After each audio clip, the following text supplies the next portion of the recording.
Thank you, Neilton.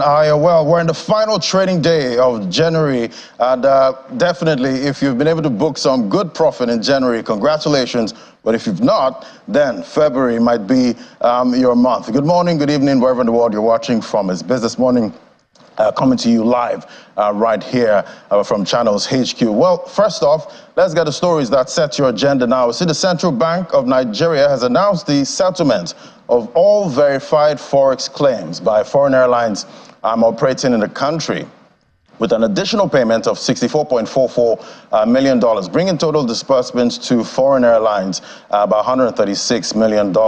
According to the CBN, this development underlines the bank's commitment to resolving outstanding FX obligations across all sectors. Meanwhile, in a statement, the International Transport Association, as IATA, says it welcomes the central bank's announcement. IATA stresses that while the release of an additional $64.44 million is encouraging, it is still a long way to go in addressing the full issue. It was about $700 million. It remains blocked in the country's commercial banks.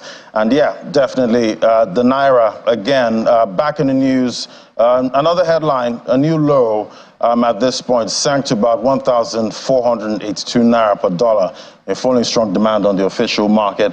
And you see it's down about 9.03% in the official window. But here's the twist now. You know, normally we're used to the parallel markets, being weaker, but this time it's the official window that's weaker. See the BDC there, 1,455 Naira to the dollar. A 0.34% depreciation. So we see that spread there. We're not used to that, and definitely be looking out for what happens. For the intraday high and low, the spread was still quite significant. To see for the peer-to-peer markets there, and definitely we've heard there's a change of methodology for how they capture the price in the official window. So that's where we're seeing now, I guess, more weakness in the official window compared to the parallel market. But definitely be looking out for how the Naira closes. We do know the central bank is working hard to, clear off all of those backlogs, at this time.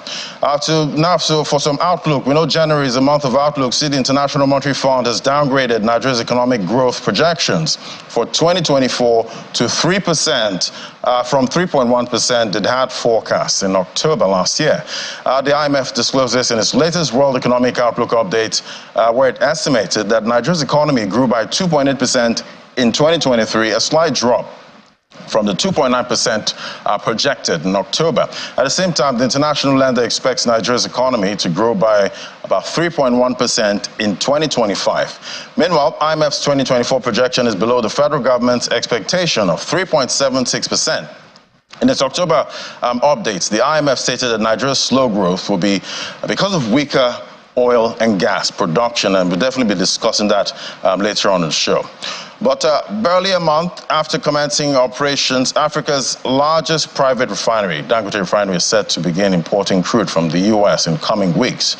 According to a report by Bloomberg, the refinery has ordered 2 million barrels of WTI Midland from the United States-based oil trader Trafigura Group for delivery in February. This significant development comes as a $20 billion mega facility has so far received up to 4 crude oil shipments from several sources, most recently from the Nigerian National Petroleum Company Limited, NNPCL.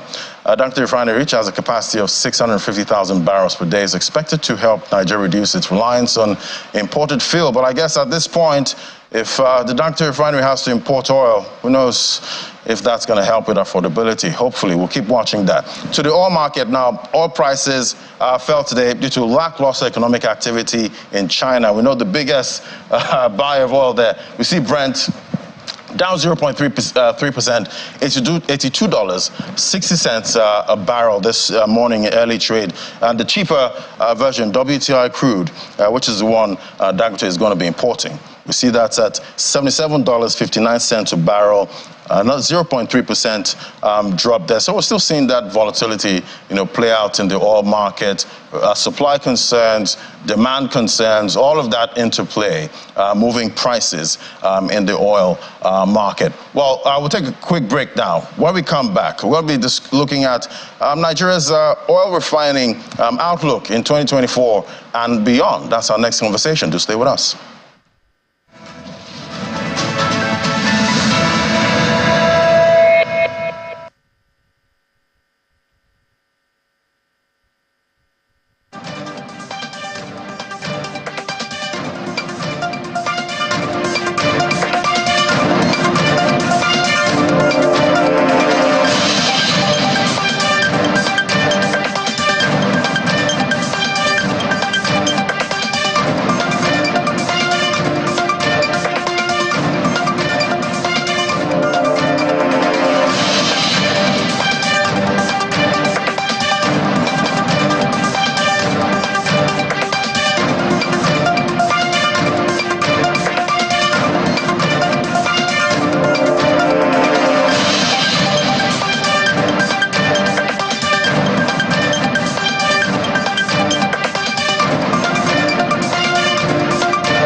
Now, let's go deeper into Nigeria's oil and gas industry. In the 2024 budget, the government targets about 1.78 million barrels of crude oil production in 2023, and average daily output of crude oil and condensate by November 31st was about 1.46 million barrels per day. But we see most of the refineries, some that are existing and coming on stream, at some point, we see the amount of crude that will be needed. We see the Dangote refinery there needs about 650,000 barrels per day of crude.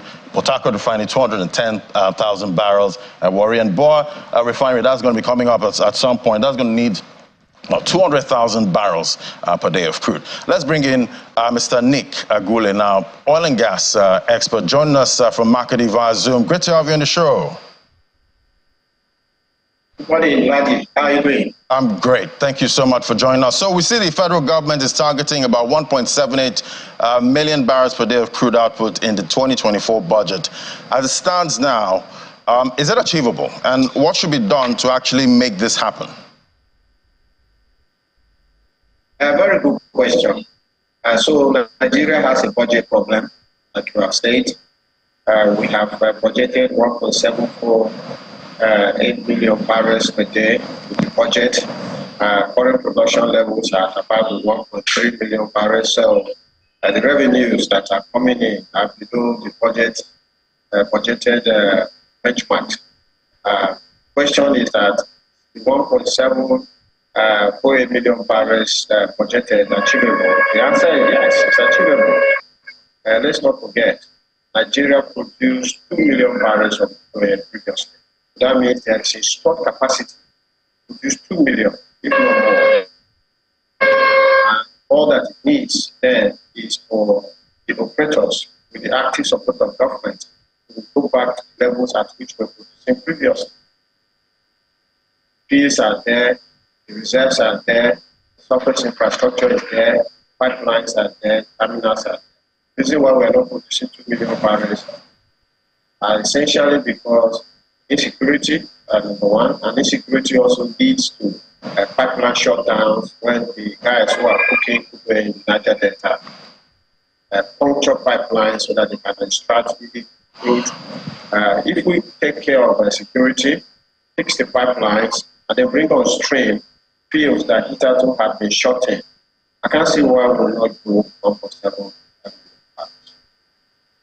And definitely, when it comes to getting crude, to these to the Dangote refinery, we also have some other refineries, that's supposed to come up, at some point. We have the Port Harcourt refinery, Kaduna refinery, Warri, and Boa. We see all of this. 650,000 barrels for Dangote, Port Harcourt, 210,000 barrels per day. This is the amount of crude that will be needed, for these refineries. And that's coming up to about 1.something million if you add all of that together. So I'm trying to imagine a situation where all these refineries, come on stream, and seeing that Dangote refinery is having to import WTI at this time. Do you think we can meet supply of the refineries if they all come online, at some point? It will be a very good thing that Nigeria is able to refine all of the crude that we produce in Nigeria.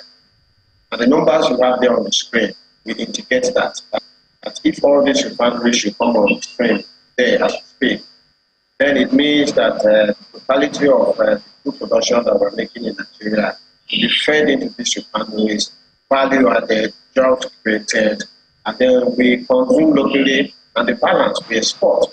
That's actually the position where Nigeria should be, where we should be adding value to crude before we export it. However, the market, the crude oil market, don't actually just work like that. I believe that some Nigerians will be shocked to hear that Dangote refinery has gone as far as the United States to go and import crude oil. And the reason is because crude is sold ahead before production. So you have the futures market, and you will see that the operators in Nigeria today would have already committed their crude months and years ahead. And so even Dangote, a local refinery, comes on stream, these operators will be hamstrung to divert their crude from the contracts that have already entered into and channel it into Dangote refinery. So what has happened clearly here is that Dangote was not able to get all of its crude requirements from the local market. That is why it has gone over the United States. But I believe that now that the refinery is on stream and they are now in the market shopping for crude, they will be able to enter contracts with local suppliers who will be able to give them possibly a sufficient amount of crude oil, or whatever is left to be imported will not be significant. That's the way the crude markets work. And then we hope that Nigeria will be able to raise production back to the 1.7 of the budget, or even 2 million barrels, if we take care of the underlying issues that are pinning down production. We also know that, some of our oil under the ground now that's supposed to be produced at some point, most of them have been pledged for, loans already sold, in most of these futures contracts. So at this point, is it time to stop selling future production or future output? What do you think? Yeah, so there's the thing about the Nigerian oil and gas industry. There are all sorts of operators. You have the international oil company, the IOCs. Then you have the local or indigenous producer. Then you have the NNPCL, which is the government-owned business.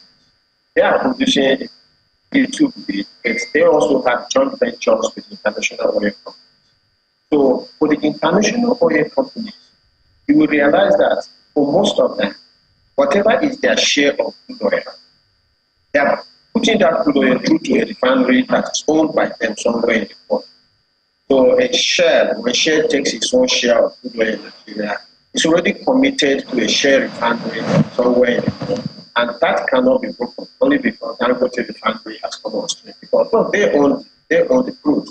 It's theirs, and they can decide on what to do with it. Instead, there is some sort of moral situation for the government to say, hey, you need to give some crude to local refineries. But outside that, the private operators will, sell their crude or put their crude where they are already connected.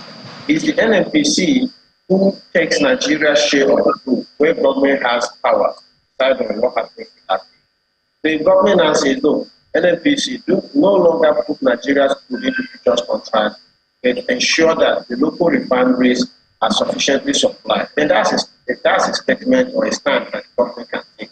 Because of what need would Nigeria be exporting to, what Dangote and the other refineries are exporting to? At the end, we're just going to suffer the logistics cost, which would have been avoided entirely if crude in Nigeria was piped into the government. All right. Well, definitely. There's so much to unpack, but I'm sure we'll be able to get you at some point, the studio, so we can have a seamless conversation. Thank you so much for joining, Mr. Nick Agule, an oil and gas expert, joining us from Makadi. Thank you so much. Thank you, and have a nice day to all. Thank you.